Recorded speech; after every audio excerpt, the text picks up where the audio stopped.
Assalamualaikum warahmatullahi wabarakatuh.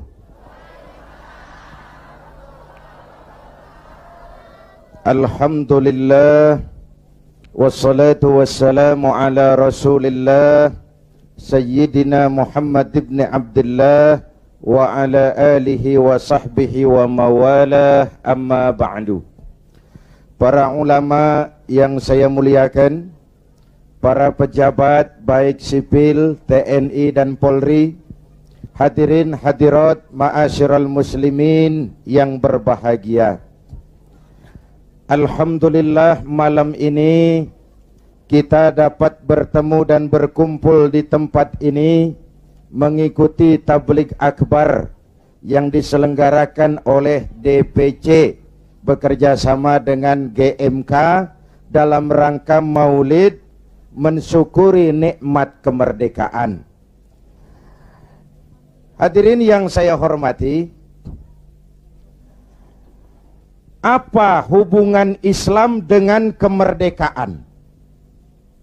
Pertama, Islam telah memberikan sugesti, dorongan, semangat, rangsangan kepada orang-orang tua kita dulu untuk bangkit berjuang melawan penjajah. Islamlah agama yang mengajarkan bahwa cinta tanah air bagian daripada iman. Betul? Hubbul watan minal iman. Tanah air kita bukan Aljazair. Tanah air kita bukan Palestina, bukan Arab Saudi, bukan Yaman. Tanah air kita mencintai Indonesia juga bagian daripada iman. Yang datang menjajah kebetulan kafir. Ini cikal bakalnya nih. Yang datang menjajah kebetulan kafir. Bertemulah cinta tanah air dengan semangat jihad yang diajarkan agama. Maka bangkitlah para ulama dengan jamaahnya, kiai dengan santrinya, bahu-membahu bersama tentara berjuang melawan penjajah Belanda. Pernah lihat gambar Imam Bonjol? Pernah? Pakai sorban. Pakai apa? Kalau pakai sorban pasti bukan pendeta Shaolin. Pernah lihat gambar Pangeran Diponegoro? Bukan cuma pakai sorban, pakai gamis.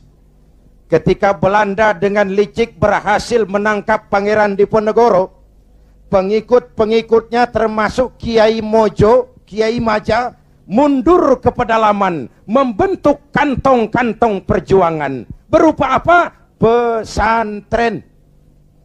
Pesantren selain sebagai tempat menimba ilmu, juga merupakan kantong perjuangan untuk melawan penjajah.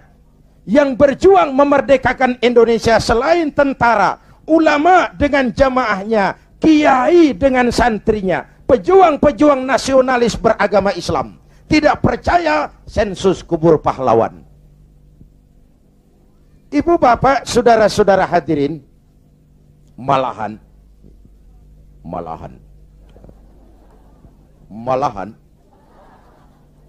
Bung Tomo, tokoh 10 November yang dikenal sebagai Hari Pahlawan, dalam satu pidatonya di Jakarta, saya ingat almarhum Bung Tomo pernah bilang begini. Ini pidato Bung Tomo, saya ulang. Andai kata tidak ada kalimat takbir, ini ucapan Bung Tomo. Andai kata tidak ada kalimat takbir, saya tidak tahu, kata Bung Tomo, dengan apa saya harus menggerakkan putra-putra terbaik bangsa untuk bangkit berjuang melawan penjajah. Begitu Allahu Akbar, semangat jihad menggelora. Belanda kecil, mati tiket ke surga. Coba pakai kalimat lain, nggak serem. Woi, perang, perang, malah mundur orang. Tapi begitu Allahu Akbar, kalimat ini refleksi dari nilai keyakinan. Ibu bapak, saudara hadirin yang saya hormati, Ketika itu pilihan perjuangan cuma dua, merdeka atau mati. Betul? Orang-orang tua kita berjuang nggak mikirin nanti saya jadi bupati di mana kalau merdeka. Nanti saya dapat kursi apa kalau merdeka. Tidak. Ikhlas membela tanah air sebagai bagian daripada nilai-nilai keimanan.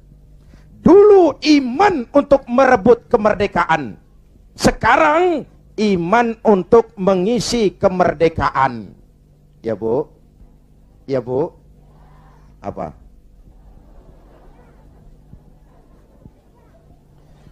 Kalau sekarang kita mensyukuri kemerdekaan, jangan pernah lupa kemerdekaan yang kita nikmati ini ditegakkan di atas keringat, air mata, darah, dan nyawa orang-orang tua kita yang mereka tidak sempat menikmati kemerdekaan negara ini.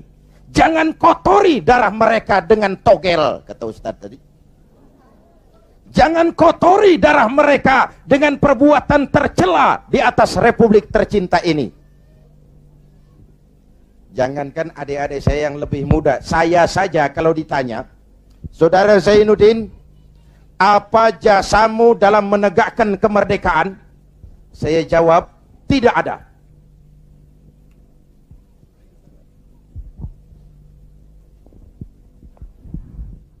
Ngomong apa saya barusan? Kalau saya ditanya, Saudara Zainuddin, apa jasamu dalam menegakkan kemerdekaan? Saya jawab, tidak ada. Kenapa? Karena tahun 45 saya belum keluar. Itu saya. Tapi saya harus tahu diri dong. Kalau sekarang saya bisa minum air kelapa, itu karena orang-orang tua saya sudah nanam pohon kelapa. Betul? Nih adik-adik kecil nih, pernah minum air kelapa enggak? Pernah nanam pohon kelapa? Enggak pernah.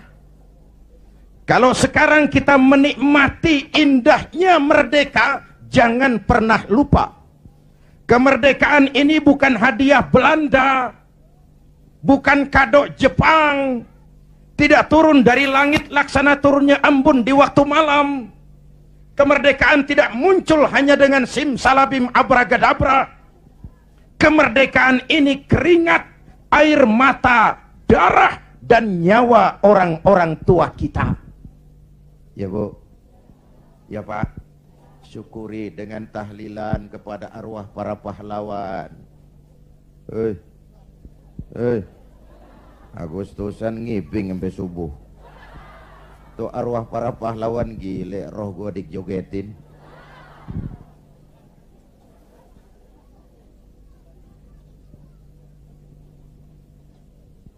Oke, dulu iman untuk merebut kemerdekaan, sekarang iman untuk mengisi kemerdekaan.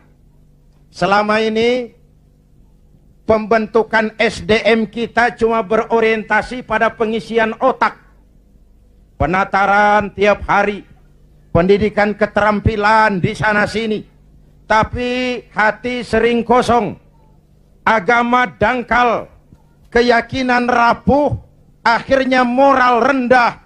Pantas yang disuruh ngurus laut malah jadi bajak laut, yang disuruh ngurus hutan rame-rame jadi orang hutan, yang disuruh ngurus beras malah nimbun beras, yang disuruh ngurus hukum malah bikin hukum kayak pisau. Itu yang melukai rasa keadilan. Pantas muncul street justice, pengadilan jalanan, maling motor tangkap bakar. Itu refleksi dari ketidakpuasan rakyat terhadap sikap hukum selama ini, di mana rakyat melihat kalau yang kecil salah, hukum cepat-cepat ditegakkan, yang besar salah, diam pura-pura nggak ngerti. Itu yang merusak masyarakat. Jelas? Hukum kayak pisau. Tahu pisau? Kalau ke bawah tajam, ke atas si tumpul. Ini hukum pisau namanya. Mudah-mudahan ke depan duet Bu Mega dan Pak Hamzah mampu menegakkan hukum dengan benar. Amin. Ya Rabbal. Berangkat dari pengalaman itulah kita harus mulai kembali kepada penataan nilai keimanan. Itu sebabnya Muslim begitu brol lahir ke alam dunia udah disambut azan. Benar Bu? Kenapa? Bayi itu kaset kosong. Kalau dipakai merekam, daya rekamnya kuat. Kita yang udah berumur nih, ibarat kaset, kebanyakan rekaman udah. Nggak kusut juga lumayan. Ngapalin udah berat, kaset kusut. Bayi kaset kosong. Begitu brol hadir ke alam dunia, rekaman pertama yang menyentuh telinganya, lafzul jalalah. Allahu Akbar, Allahu Akbar. Rekaman pertama. Belum sempat dia dengar Ricky Martin. Belum sempat dia dengar Westlife. Yeah. Kok tahu? Ya tahu, gue kan Ustadz Gaul.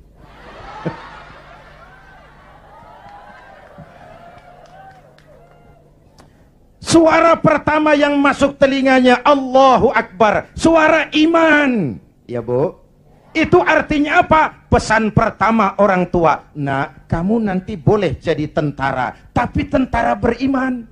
Kamu boleh jadi polisi, asal polisi beriman.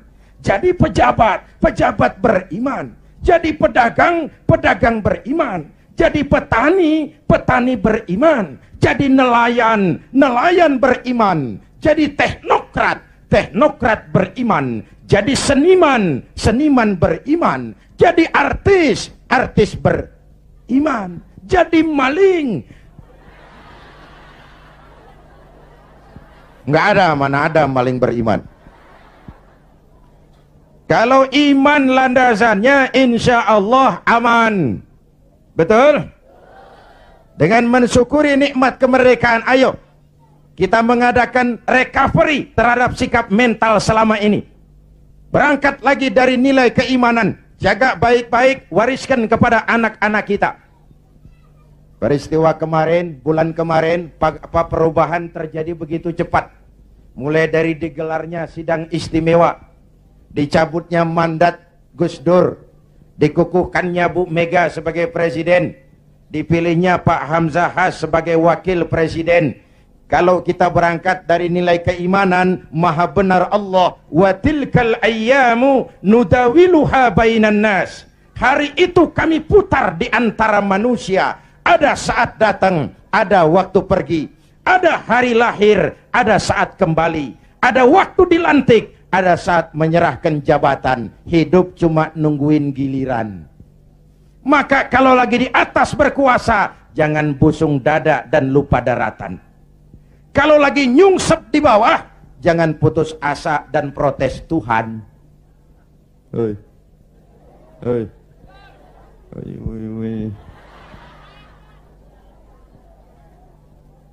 Ayo tetap husnuzon, baik sangka kepada Allah. Hidup cuma nunggu giliran. Jabatan bukan lagi kekuasaan dan fasilitas. Jabatan sekarang kerja bakti, peras keringat, banting tulang, negara lagi sakit, ekonomi terpuruk, keutuhan bangsa dalam ujian, dan rakyat menunggu perubahan. Betul?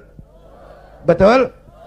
Kalau jabatan cuma dianggap kekuasaan, kalau jabatan cuma dianggap fasilitas, biasanya itu maling timba. Hei. Hei. Ini jabatan titipan, harta titipan, ilmu titipan. Namanya titipan kan sebentar. Jangankan harta Pak, roh nih, roh yang menyebabkan kita hidup, itu sekedar hak guna pakai. Nggak punya sertifikat, bodong. Sekadar hak guna pakai. Kalau yang punya mau ambil, innalillahi wa inna ilaihi. Ruh saja nggak bisa kita pertahankan, apalagi jabatan, apalagi harta, apalagi hidup ini. Hadirin yang saya hormati, hidup cuma nunggu giliran. Jelas? Jelas? Satu, hubungan Islam dan kemerdekaan. Yang kedua, Iya, saya cuma ngelihat jam. Reseh amat sih. Udah dengerin aja dah.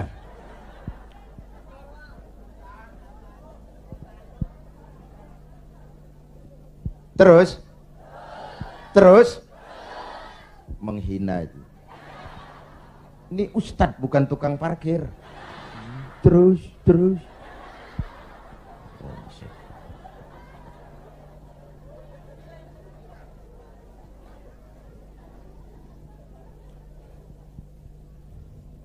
Yang kedua, setelah merdeka, kita mulai menata negeri ini, membentuk wawasan Nusantara dari Sabang sampai Merauke.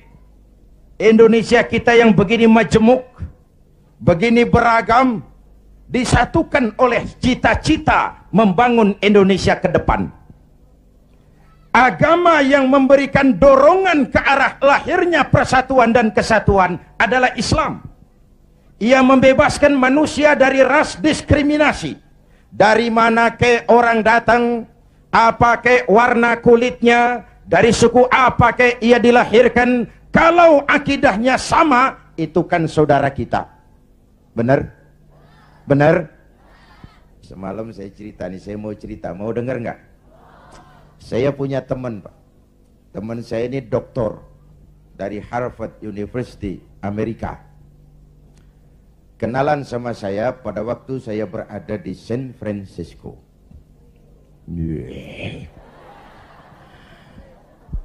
San Francisco tahu Bu kan? Tahu ya? Itu dari Tambun ke kanan. Tahu.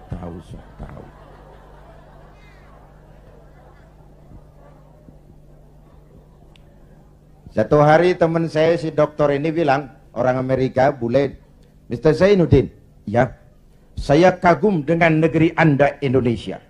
Giliran saya kaget. Ada dokter dari Harvard. Harvard itu perguruan paling bergengsi di Amerika. Dia menyatakan kagum dengan Indonesia.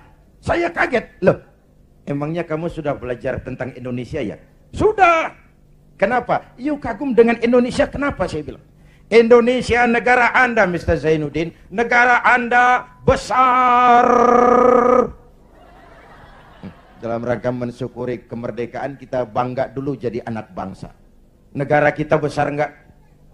Masya Allah, Masya Allah. Republik Indonesia kita ini 17.000 pulau. 17.000 pulau. Allahu Akbar. Itu belum termasuk Pulau Gadung dan Pulau Gebang. Tambah 2 kalau itu masuk.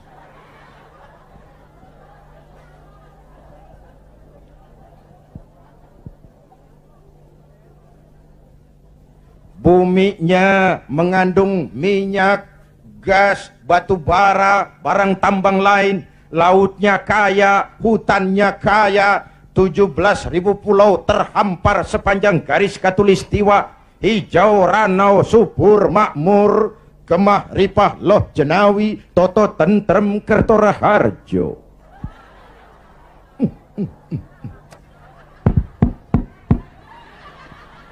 Negara besar. Sampai teman saya orang Arab lain lagi, dia bilang, "Inta Indonesia guys, Indonesia bagus." Saya bilang, bagus apanya, Arab? Indonesia negeri Anda subur, tongkat ditanam jadi pohon, namanya singkong. Tongkat ditanam jadi pohon, kami pohon ditanam jadi tongkat, mati tuh pohon.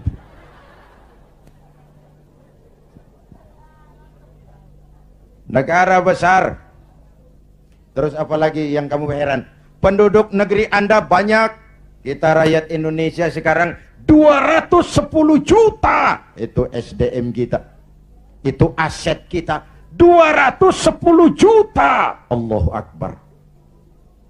Konon menurut keluarga berencana nasional, di Indonesia ini tiap 1 menit lahir 8 bayi. Cuma karena Indonesia luas, nggak terasa. Coba jejer, serem. 1 menit 8, brol.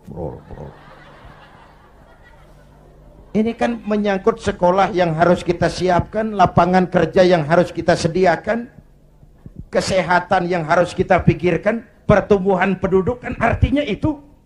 Pertumbuhan penduduk artinya lapangan kerja, sekolah, kesehatan. Ibu bapak hadirin yang saya hormati, negara besar, penduduk banyak, agama macam-macam. Ini faktor ketiga. Di Indonesia paling banyak agama. Selain Islam, ada Kristen, ada Hindu, ada Buddha, ada Shinto, ada agama Majusi, pengikut Zoroaster, ada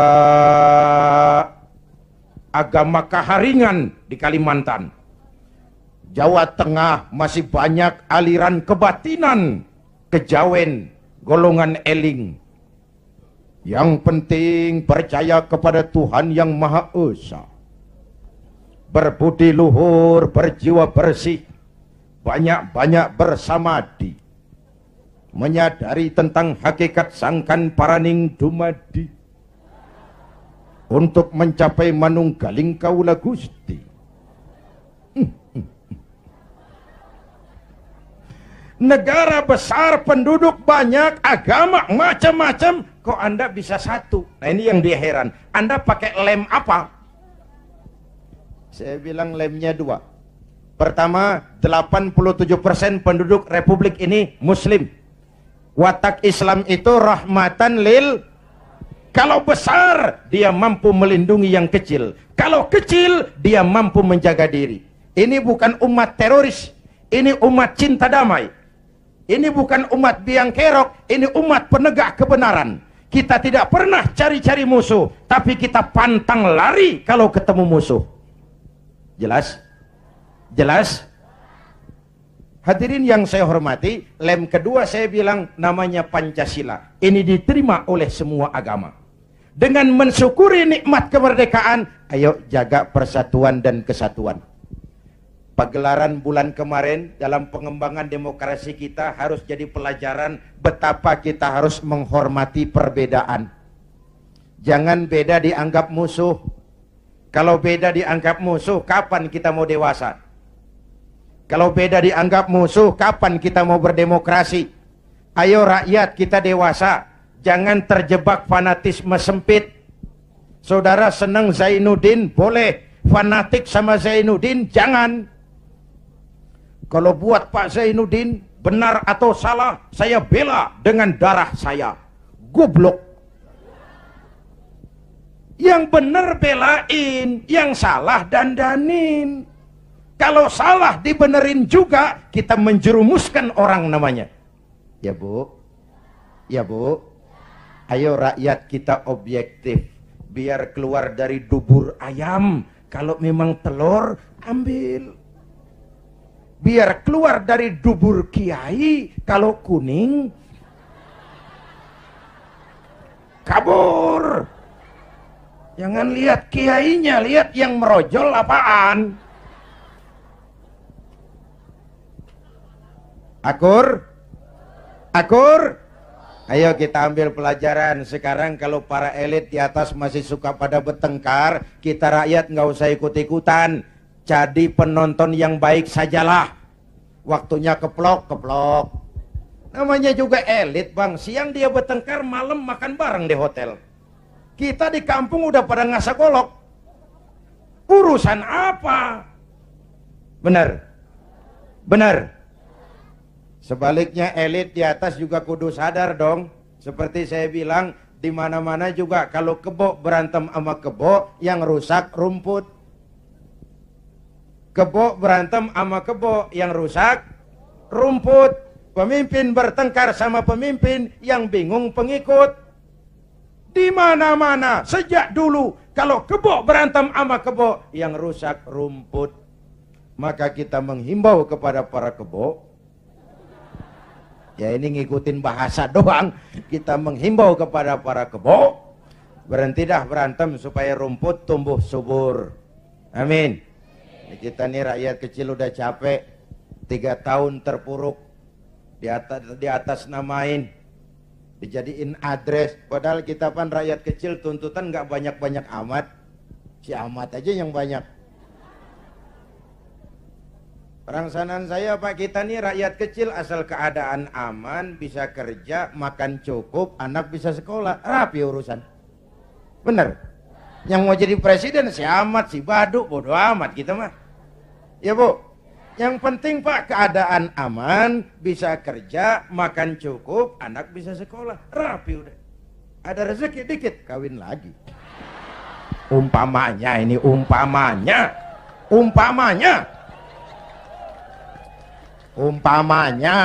Saya bukan ngasih tahu, ngajarin.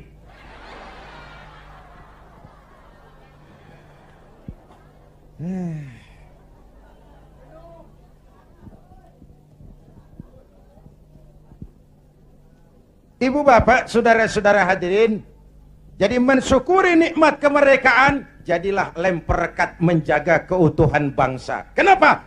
Keutuhan kita dalam ujian. Apalagi kemarin-kemarin kan istilah saya musim Pak Bendot. Kipas, angin. Tukang kipas gentayangan, tukang kompor lebih banyak daripada tukang lem. Angetin sono, sundut sini, panasin sono, bakar sini. Begitu kebakaran dia kabur, tepuk tangan, kita yang tekor. Hadirin yang saya hormati, padahal bangsa itu kayak gelas. Ini contoh.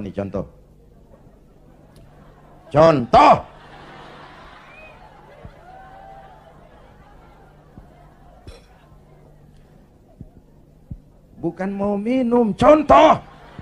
Usil aja, heran. Orang ngasih contoh kudu jelas. Contoh. Bu, ini gelas kalau pecah bisa ditambal nggak? Nah, bangsa kayak gelas, Bang.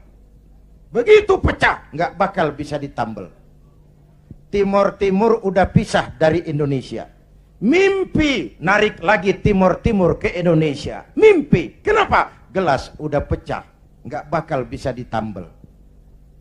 Uni Soviet, gelas besar, negara besar, bersama Amerika jadi polisi dunia, dihantam glasnost yang kebablasan, Gorbachev terpental, Soviet pecah jadi negara kecil berkeping-keping. Tidak mungkin menyatukan lagi Soviet. Kenapa? Gelas udah pecah, nggak bakal bisa ditambal. Jelas? Gua baru minum.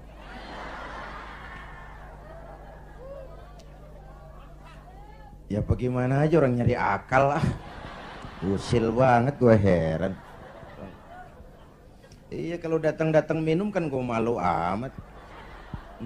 Mau minum aja pakai kelilingan dulu. Ayo, jangan biarkan Indonesia kita jadi gelas pecah. Jaga semangat kebersamaan. Beda boleh, marahan jangan. Bang, kaos lu hijau ya? Hijau gue. Temen kita kuning. Biarin kalau dia mau. Yang satu merah. Nggak apa-apa. Yang lain biru. Boleh. Lu lewat sono, gue lewat sini, yang satu lewat situ. Ntar kita ketemu di sono. Bisa nggak begitu? Cakep nggak urusan? Iya, jangan beda kaos merengut. Urusan apa? Jadi anggota DPR kagak, sama tetangga marah. Tekor kemana-mana. Ayo rakyat, kita dewasa, berpolitik dengan rasio, jangan dengan emosi. Kayak saya kan, sekarang saya ketua Dewan Pimpinan Pusat Partai Persatuan Pembangunan. Itu pribadi saya, nanti saya cerita kenapa saya gunakan hak politik saya. Tapi saya tidak akan memaksakan pendirian ini kepada hadirin. Itu resiko saya gunakan hak politik saya pulang kampung P3. Perkara saudara, terserah, saya menghargai pendirian saudara. Mau ikut saya, alhamdulillah. Mau pilih P3, silakan. Mau berjuang dengan yang gambarnya Ka'bah, boleh. Terserah aja itu sih. Namanya hak demokrasi, nggak boleh dipaksa-paksa dong, ya nggak, ya nggak, ya nggak.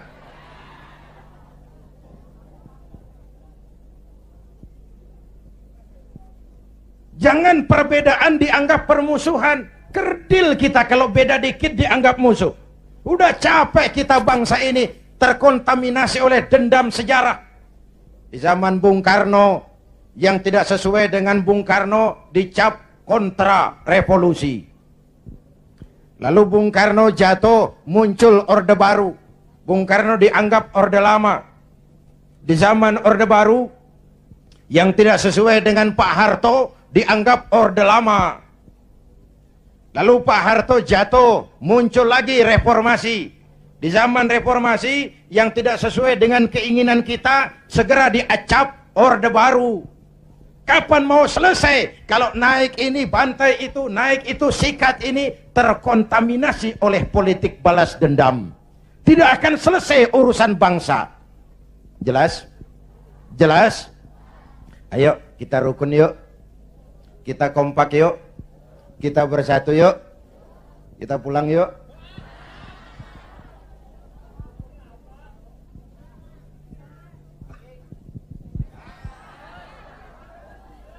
Sampai jam berapa nih? Jam 2. Jam 2. Lu ngundang apa ngontrak lu? Enak aja jam 2, jam 2.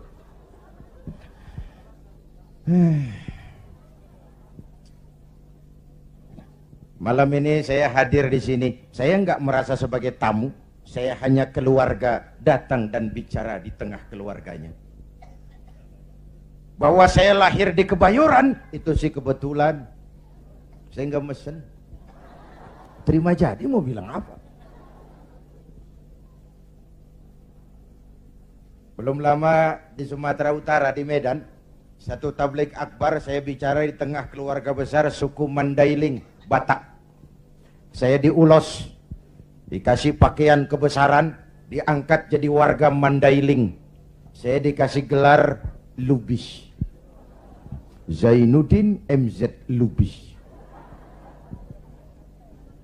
Saya maulid lagi ke Makassar bersama nelayan-nelayan Bugis. Mereka bikin acara gebyar maulid tradisional Bahari 2000. Kumpul tokoh-tokoh Bugis. Saya dipakein pakaian kebesaran, pakai badik. Saya diangkat lagi jadi warga Bugis oleh wali kota Makassar. Saya dikasih gelar Daeng Tojeng. Tojeng artinya yang benar.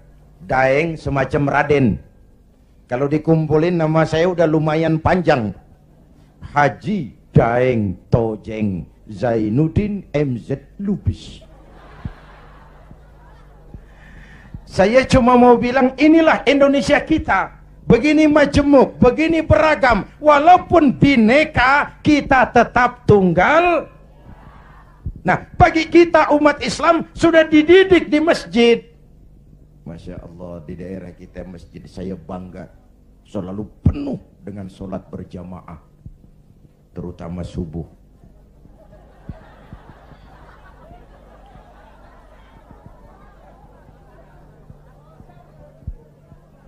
Saya tahu saya subuh sering lewat sini. Kalau udah subuh penuh sampai keluar, nggak ada yang masuk.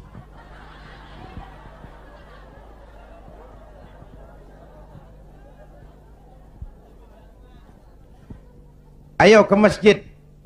Pertama, siapapun masuk masjid, copot sandal, buka sepatu. Betul? Bicara demokrasi, mau bicara reformasi, mau bicara soal keadilan, rohnya satu. Jangan ada warga negara kelas 1 di Republik ini. Semua sama di hadapan hukum. Siapapun masuk masjid, copot sandal, buka sepatu. Lurah masuk masjid, buka sepatu, rah. Camat masuk masjid, buka sepatu, mat. Gubernur masuk masjid, buka sepatu, Nur. Presiden masuk masjid, buka sepatu. Jangan ada warga negara kelas 1 di Republik ini. Ini cikal bakal demokrasi, reformasi dan keadilan. Negara rusak kalau sudah banyak warga negara kelas 1. Sudah copot sendal? Sudah Pak. Sudah buka sepatu? Sudah. Ayo masuk ke dalam masjid. Kalau sudah masuk ke dalam, ibu bapak lihat. Yang datang dari sebelah kidul, madep ngulon, Bang. Yang datang dari sebelah timur, madep ngulon, Bang. Yang datang dari utara, madep ngulon, Bang. Yang datang dari sebelah kulon, madep ngulon. Masya Allah, jiwa masjid. Bukan soal dari mana orang datang, tapi satu arah menghadapmu. Kau boleh Sunda, kau boleh Jawa, kau boleh Batak, kau boleh Ambon, kau boleh Bugis, kau boleh Aceh, kau boleh Padang, kau boleh Melayu, kau boleh Dayak, kau boleh Madura, kau boleh Betawi, tapi kita satu nusa, satu bangsa, satu. Yuk kita rukun yuk, kita kompak yuk. Lidih juga Bang, lidih tahu lidih. Lidih tak biar gede banget, kalau sendirian laler kagak mati. Bener. Tapi biar lidih kecil-kecil, kalau digabung sama lidih yang lain, diikat jadi satu, sapuh namanya, jangan laler, anjing juga gempor. Benar. Kita begitu juga, walaupun hutang kita bertumpuk, kita tetap optimis, sumber daya alam kita kaya, asal kita kompak, rukun, bersatu. Jelas? Jelas? Sudah madep ngulon semua Bang? Sudah. Ayo selenggarakan sholat berjamaah. Apa itu? Hidup berbangsa dan bernegara. Caranya bagaimana? Ya harus ada imam, harus ada makmum. Betul? Ada pemimpin, ada rakyat. Makmum siapa? Makmum mah siapa aja Bang. Ngaji deh sama kiai mana juga nggak ada pemilihan makmum. Namanya makmum tiba ngikutin siapa juga boleh. Bener? Bang, orang budek tuh. Budek boleh jadi makmum. Tibang makmum ngikutin doang, dia budek, dia kagak denger juga dia lihat. Bacaannya nggak fasih, boleh jadi makmum. Ketinggalan satu rakaat, boleh jadi makmum. Tapi nggak tiap orang boleh jadi imam. Kenapa? Imam mau mimpin orang banyak. Kalau imam goblok, bego, hancur sembahyang. Benar? Benar? Makanya lain kali milih imam hati-hati. Hei, yang punya masjid pada nih, kalau milih imam hati-hati.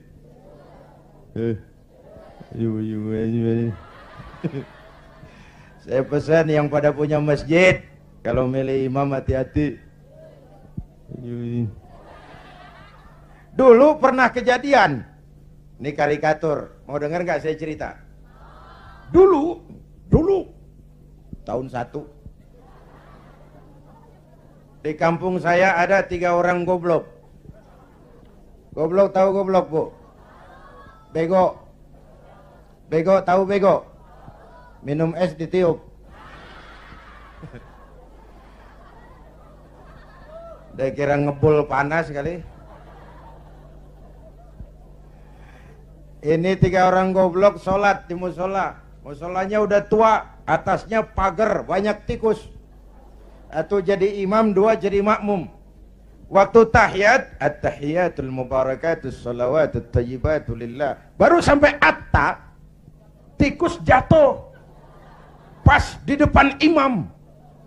Gede, botak. Profesor tikus. Imam lantaran kaget mau at-tahiyatul atta, tikus jatuh. Rusak nggak sholatnya? Batal nggak? Kalimataini mutatabi'aini, 2 kalimat berturut-turut batal sholat. Temennya yang jadi makmum maksudnya mau negor, Pak. Bagus maksudnya mau negor, tapi karena goblok, nggak ngerti konstitusi, nggak ngerti mekanisme bagaimana cara negor imam, nyolek. Lagi sembahyang nggak boleh ngomong gitu. Sudah berapa yang batal? 2. Yang 1 kan mestinya selamat. Nyaut, untung gue diem aja gitu. Yang ngobrol bertiga.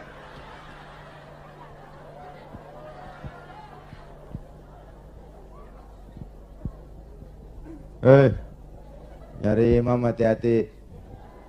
Ya Pak.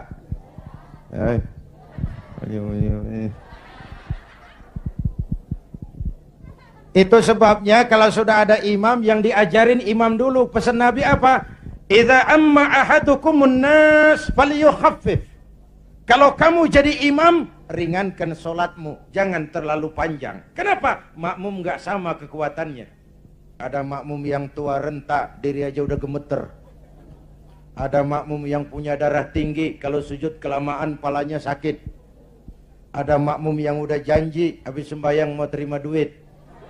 Kalau imam kelamaan, kelas odan makmum.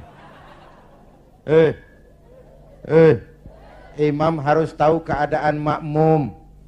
Pemimpin harus punya sense of crisis. Rakyat saya ini keadaannya lagi bagaimana? Kalau saya begini pantas apa enggak?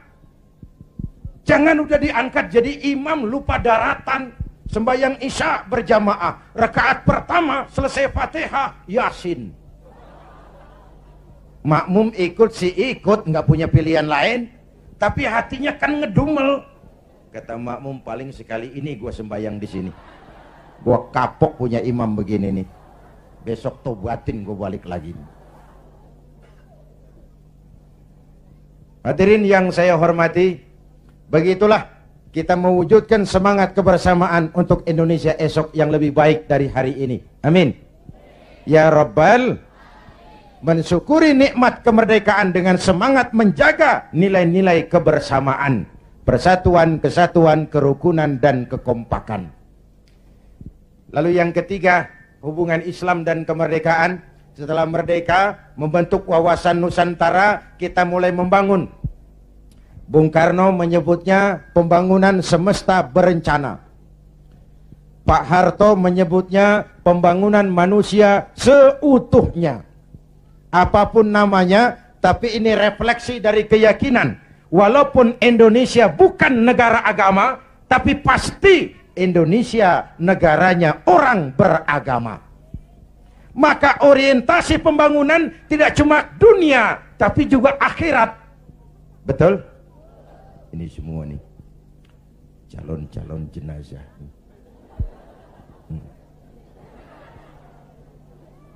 Tadi di awal saya bilang hidup cuma nunggu giliran, akhirnya giliran mati. Betul? Cuma kapan mati itu yang kita nggak tahu. Apakah nanti ibu-ibu duluan, saya belakangan? Kita nggak tahu, itu rahasia Allah. Mungkin juga malah saya yang belakangan, ibu-ibu duluan. Kita nggak tahu, itu rahasia Allah. Betul? Betul? Karena itu, dengan mensyukuri nikmat kemerdekaan, mari kita isi kemerdekaan ini membangun dunia, tapi untuk kepentingan akhirat. Ya Bu? Ya Pak? Ayo kita kompromi kepada Allah dengan memasyarakatkan istighfar, mengistighfarkan masyarakat. Kita memang rakyat kecil, tapi jeritan batin rakyat kecil, nurani rakyat kecil, mampu menggoyang aras. Hadirin yang saya hormati, hanya dengan wujud keseimbangan seperti itu, ada hidup sesudah mati, ada akhirat sesudah dunia, kita bisa berharap mencapai fid dunya hasanah wa fil akhirati hasanah. Ibu bapak hadirin, ini sekelumit tentang mensyukuri nikmat kemerdekaan. Nah sekarang saya mau bicara soal partai, karena yang ngadakan ini DPC P3. Banyak pertanyaan, mengapa makhluk bernama Zainuddin MZ yang dulu katanya tidak kemana-mana tapi ada di mana-mana, kok memutuskan turun lagi ke panggung politik? Tentu ada asbabun nuzul. Ini saya mau cerita asbabun nuzul. Saya mulai berkenalan dengan politik lebih dulu daripada menjadi muballigh. Tahun 71 saya sudah ikut politik praktis. Waktu itu saya jadi juru kampanye Partai Nahdlatul Ulama. Pemilu pertama di zaman Pak Harto yang diikuti oleh 11 partai. Ini historisnya nih. Tahun 74 terjadi fusi 4 partai Islam, NU, Parmusi, PSII, Perti, melebur jadi satu. Terjadi fusi. Lahirlah Partai Persatuan Pembangunan. Asasnya Islam, lambangnya Ka'bah, hasil istikharah Hadratus Syekh Kiai Haji Bisri Samsuri, Rais Suriah Nahdlatul Ulama waktu itu, yang adalah kakeknya Kiai Haji Abdurrahman Wahid. Maka pemilu tahun 77 dan 82, selain duduk di MPC, saya tetap kampanye buat Partai Persatuan. Duet sama Haji Roma Irama waktu itu, di zaman galak-galaknya Golkar. Tahun 77-82 Bu, kalau berangkat kampanye itu pamitnya pamit mati. Itu zaman-zaman Amir Mahmud, Amir Murtono, dan Amir-Amir lain itu. Nyawa taruhannya, padahal calon anggota DPR bukan, apalagi calon menteri, digaji kagak. Itu yang namanya panggilan jiwa. Karena partai ini asasnya Islam. Tujuannya amar ma'ruf nahi munkar, untuk kemaslahatan bangsa dan negara. Kenapa? Negara ini kan kayak kapal, Bang. Kapal laut. Orang naik kapal laut kelasnya nggak sama. Ada yang di dek kelas 1, kelas 2, ada yang kamarnya di bawah. Kalau yang dapat kamar di bawah perlu air, dia kudu ke atas. Lewat tangga, jalan jauh, capek, keringetan. Potong kompas. Ngapain gua ke atas jauh-jauh? Air dekat banget, cuman dibatasin dinding kapal. Gua bor aja nih kapal nih.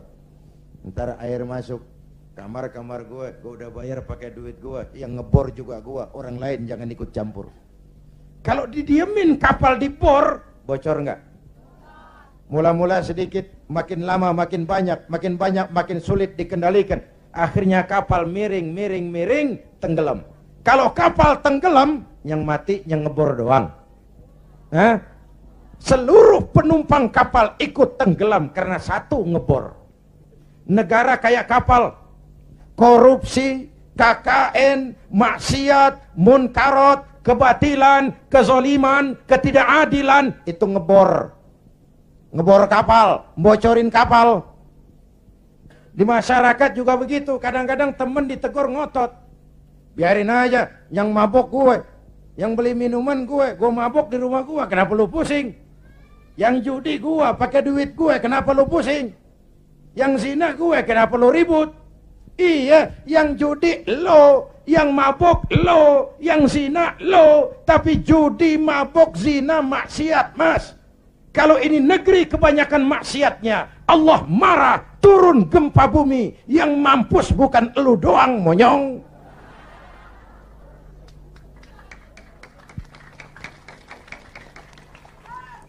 Jelas? Jelas? Iya, kalau kita makan nangka kena getah sih resiko. Enggak makan nangka kena getah, sial namanya. Jelas? Jelas?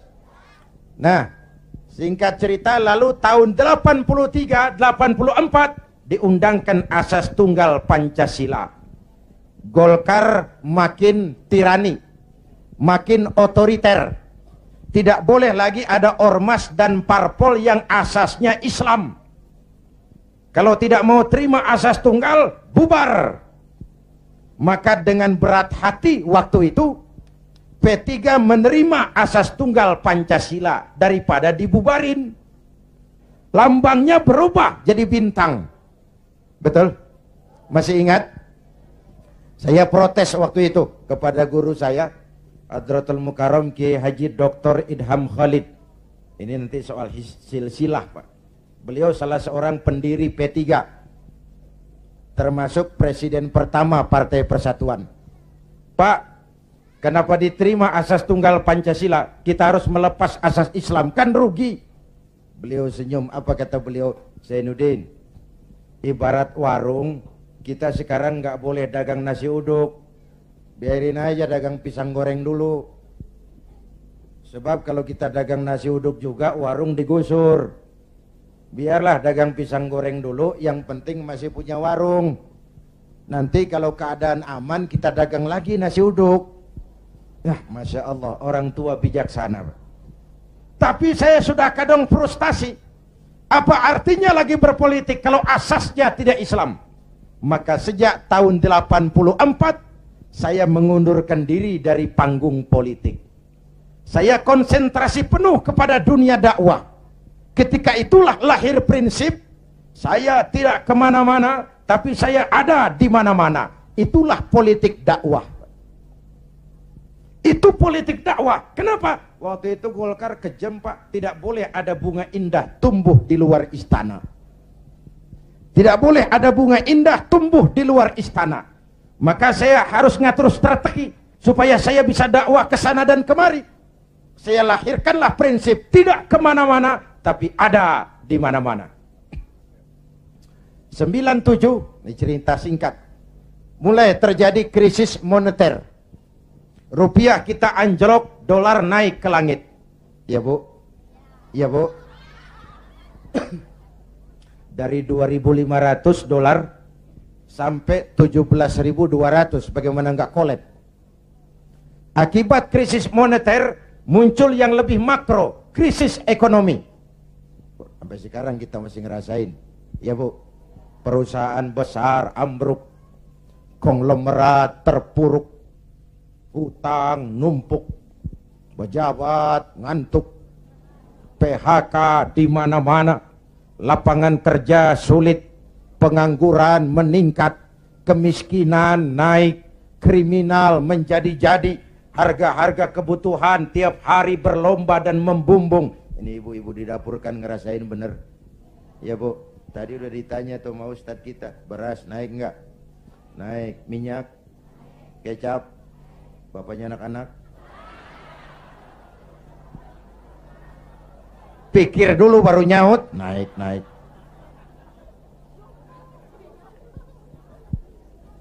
Biaya hidup makin tinggi, beban hidup makin berat. Masya Allah, di Jakarta Bang sekarang kencing aja gope. Bener, kencing gope. Teman saya ngasih duit ribuan, gak ada kembaliannya, disuruh kencing lagi. Orang udah tiris bagaimana ngeluarinnya? La haula wa la quwata illa billah.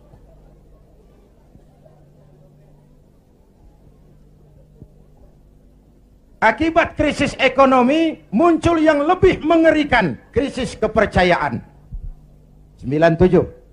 Reformasi bergulir, mahasiswa turun ke jalan, Pak Harto lengser. Ini turunnya Pak Harto, Pak Bu, saya punya dua catatan penting. Pertama, betapa besar arti kepercayaan. Ini kan PDIP sama P3 lagi dapat kepercayaan. Jadi orang nomor 1 dan nomor 2 di Indonesia. Nyari kepercayaan berat, menjaga kepercayaan lebih berat. Kalau dipikir-pikir Pak Harto kok bisa turun? Apa nggak punya duit? Banyak. Apa nggak didukung tentara? Oh, sebagai presiden dia panglima tertinggi ABRI, Pangkostrat mantunya. Kok turun? Jawabannya tidak dipercaya. Tidak dipercaya. Nih pelajaran nih. Nggak punya duit bisa minjam, nggak punya beras bisa minta, nggak dipercaya turun. Betul? Luar biasa kepercayaan itu. Ibu-ibu dari sore mau duduk besini, nggak minum, nggak makan, kan karena percaya sama saya. Bener? Entah lo nggak percaya, gue bacok. Bener Bu, kepercayaan penting. Orang kayak Saddam Hussein, orang kayak Muammar Gaddafi, orang kayak Fidel Castro, secara ekonomi diembargo habis-habisan oleh Amerika, dikucilkan dari pergaulan internasional.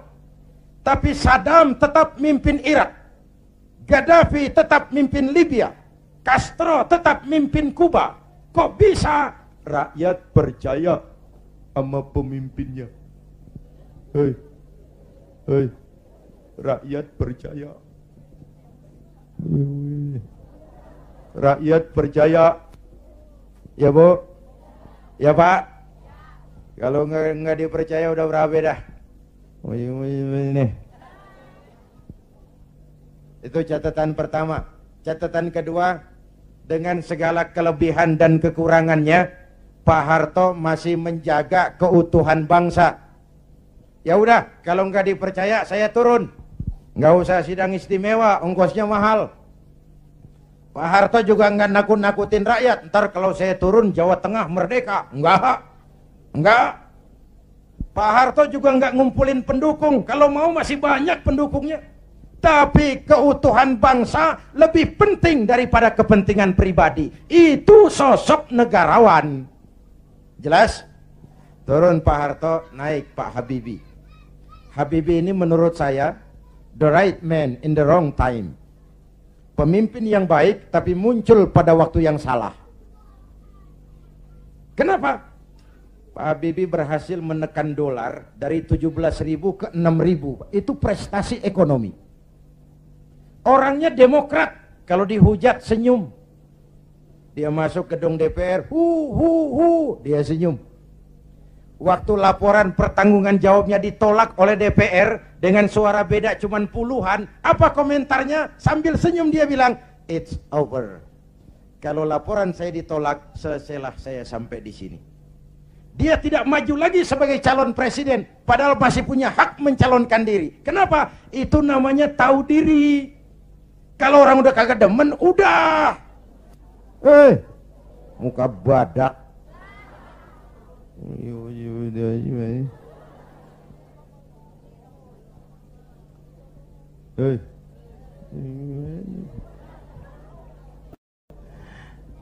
Ibu bapak hadirin, nah setelah reformasi bergulir, muncul begitu banyak partai. Betul? Partai yang Islam saja tidak kurang 20 partai. Saya bingung lagi. Tadinya saya pengen ada partai yang berasaskan Islam.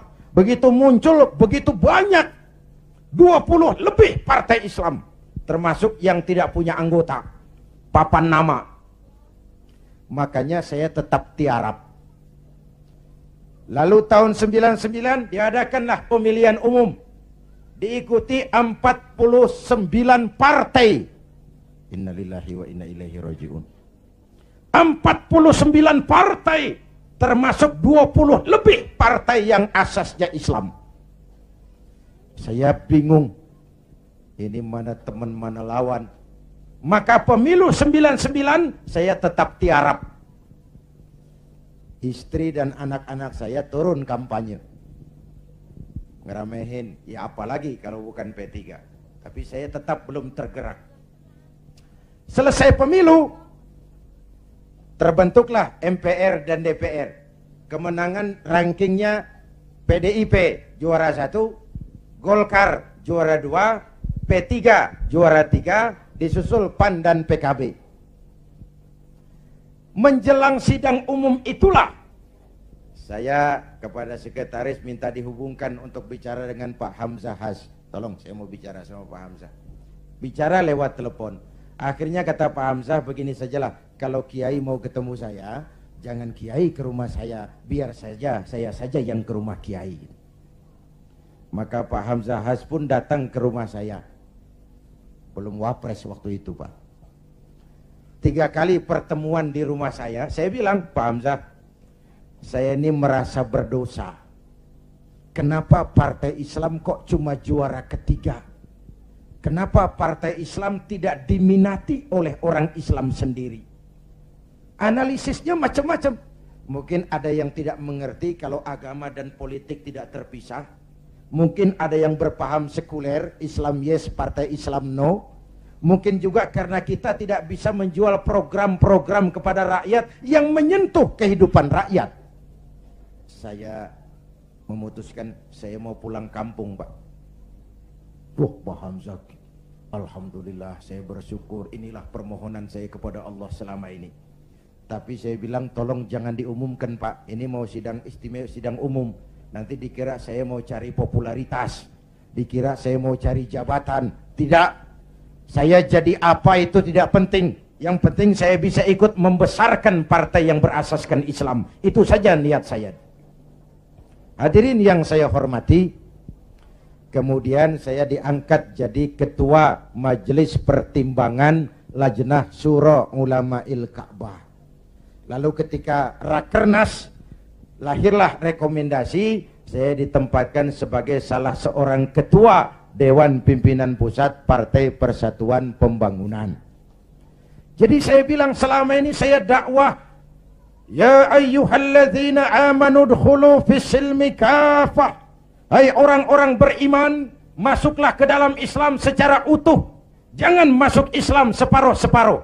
Kalau Islam katamu, Islamlah cara kau berdagang, Islamlah cara kau bertetangga, Islamlah cara kau berumah tangga, Islam jugalah cara kau berpolitik. Jangan masuk Islam separuh-separuh.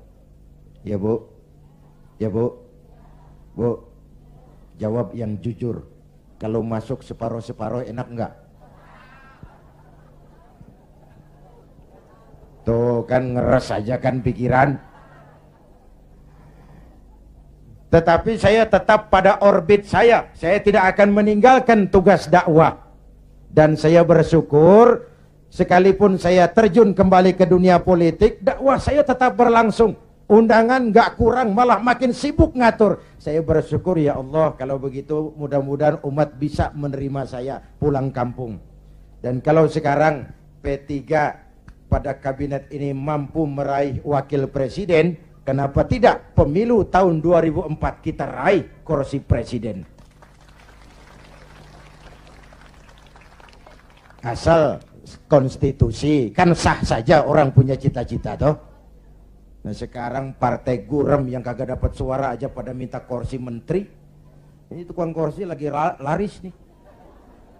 Partai gurem yang kagak dapat pemilih pakai minta kursi juga, emang urusan apa? Kursi laku banget.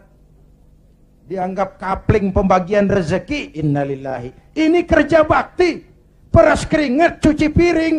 Negara lagi bangkrut, Indonesia lagi sakit, Ibu Pertiwi meratap berlinang air mata. Kalau cuma pada mau cari rezeki, maling tembak lagi tuh. Negara makin terpuruk. Ibu bapak hadirin yang saya hormati, karena itu kita doakan Bu Mega dan Pak Hamzah mampu melaksanakan amanat rakyat. Amin ya Rabbal Alamin. Dan kita semua rakyat tetap menjaga kebersamaan, persatuan, kerukunan, dan kekompakan. Perbedaan jangan dianggap permusuhan. Justru ciri demokrasi kemampuan memanage konflik, bukan menghilangkan konflik, tapi memanage konflik menjadi kekuatan untuk membangun ke depan. Hadirin, inilah sekelumit yang dapat saya sampaikan malam ini. Mudah-mudahan baik mensyukuri kemerdekaan maupun kehadiran saya di partai menjadi jelas adanya. Bukan karena target pribadi, tapi karena inginan memberikan kontribusi yang lebih real kepada umat, bangsa, dan negara tercinta ini. Terima kasih atas segala perhatian. Mohon maaf atas segala kekurangan. Jumpa lagi di lain kesempatan. Usikum wa nafsi bitaqwallah. Wassalamualaikum warahmatullahi wabarakatuh.